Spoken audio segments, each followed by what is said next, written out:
안녕하세요. 소재인 변호사입니다. 일하는 틈틈이 댓글들을 확인해보고 있는데요. 지난 회에서 제가 사용한 용어가 잘못되었다는 지적이 있어서 정정보도를 하려고 얼른 카메라를 켰습니다. 지난 회에서 제가 이렇게 말씀을 드렸습니다. 해병대 수사단이 임성근 사단장을 포함한 8명을 혐의자로 적시해서 경찰에 송치하려고 했는데 그 과정에 이종섭 전 장관이 개입해서 임성근 사단장을 제외한 2명으로 혐의자를 축소해서 경찰에 송치하게 했다. 이렇게 말씀을 드렸는데 정확한 용어는 송치가 아니라 이첩입니다. 혼선을 드려서 죄송합니다. 이첩으로 정정하겠습니다. 카메라를 켠 김에 틈틈이 검토 중인 내용도 먼저 알려드리려고 합니다.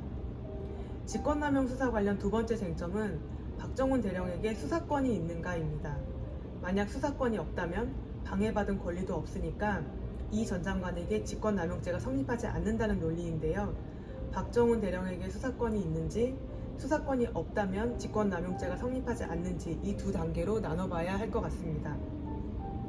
먼저 수사권이 있는지와 관련해서는 2021년도에 군사법원법이 개정이 되었는데요. 성폭력 범죄, 군인 등의 사망사건의 원인이 되는 범죄, 군인 등이 그 신분을 취득하기 전에 저지른 범죄를 군사법원의 재판권에서 제외를 했습니다. 그래서 이 범죄에 대해서는 군경찰, 군검찰의 수사권이 없습니다. 그런데 법문헌이 좀 애매하게 되어 있습니다. 군인 등의 사망사건의 원인이 되는 범죄를 군사법원의 재판권에서 제외한다. 이런 문구인데요. 좀 어려운 것 같습니다. 어떤 범죄가 군인 등의 사망사건의 원인이 되었다는 것을 어떻게 규명을 해야 할까요?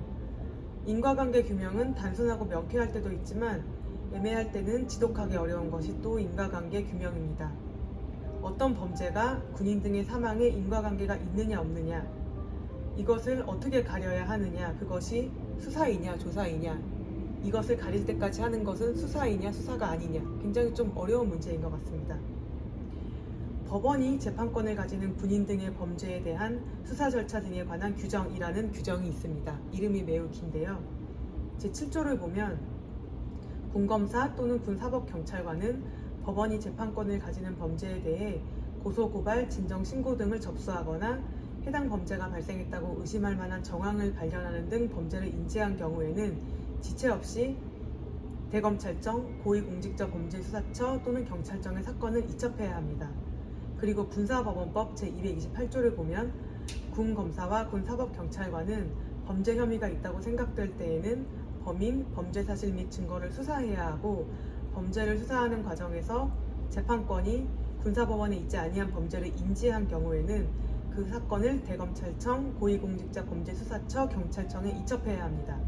이렇게 조문들을 쭉 늘어놓고 해석을 해봤을 때 사망사건이 발생했는데 사망이 발생한 원인이 무엇인지, 사망이 발생한 원인이 범죄 행위인지, 범죄 행위와 사망의 결과 간에 인과관계가 있는지를 규명을 해서 범죄를 인지할 때까지는 군 경찰의 수사권이 있는 거 아닌가 하는 생각이 들기는 합니다.